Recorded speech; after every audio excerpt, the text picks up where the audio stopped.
وعليكم السلام ورحمة الله وبركاته شيخنا الفاضل. How are you, Sheikh Adam? Alhamdulillah Rabbil Alameen. Very happy spending our nights listening to this beautiful tilawa, Naam, including your definitely. tilawa. But Jazakum Allah for joining us today. And of course, we're Barakallahu going to feek. make you a staple of our lineup every night.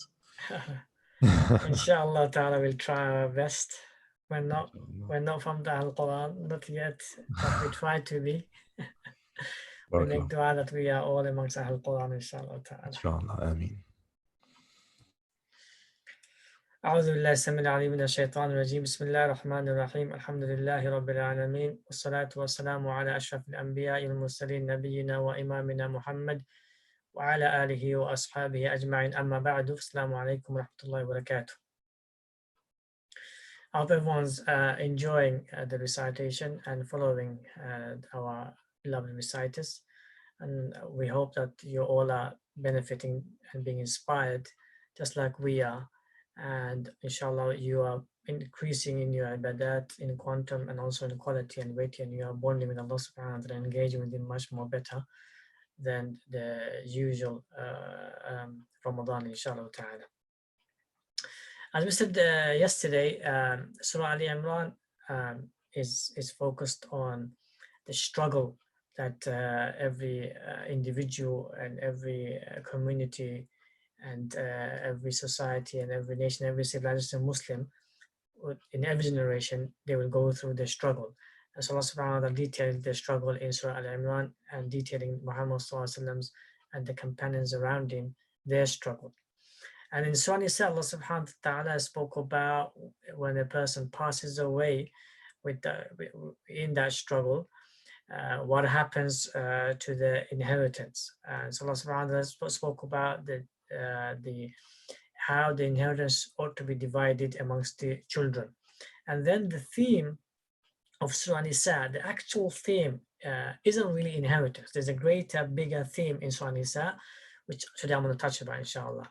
And that greatest theme in Surah An-Nisa, the most important, vital theme that Allah subhanahu wa ta'ala wanted to get through to us, is the theme of justice. It's a theme of justice. So inheritance, for example, falls within the theme of justice. And the husband and wife, it falls within the theme of justice. The issue of the judiciary system, which Allah subhanahu wa ta'ala talks about in the middle, it falls within the justice. So, and you find the fundamental verses of justice in Surah Nisa. I give one example.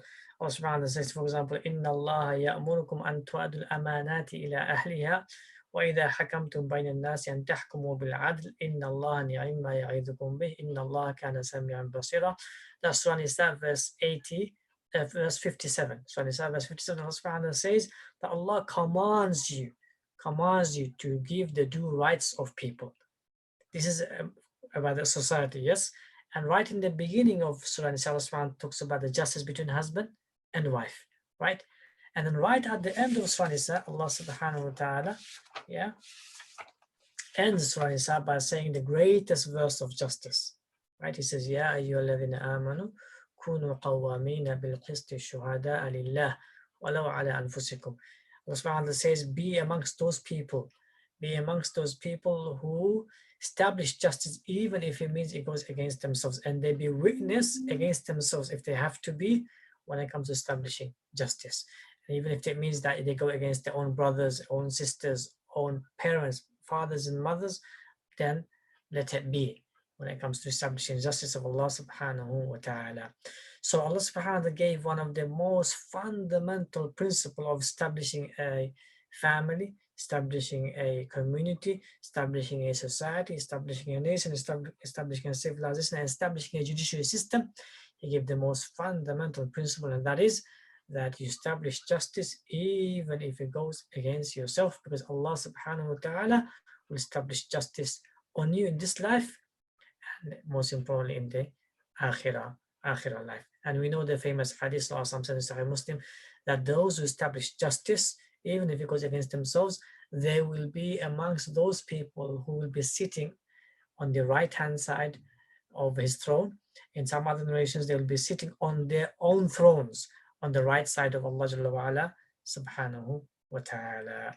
So we ask Allah subhanahu wa ta'ala for us to be amongst the establishers of justice, and for us to be amongst those people who establish just judicial system of Islam and of the Muslims, which the rest of the humanity can then take the standard of justice from us Muslims. جزاكم الله خير. سبحانك اللهم وبحمدك أشهد أن لا إله إلا أنت أستغفرك وأتوب إليك. السلام عليكم ورحمة الله وبركاته. Alaikum assalam.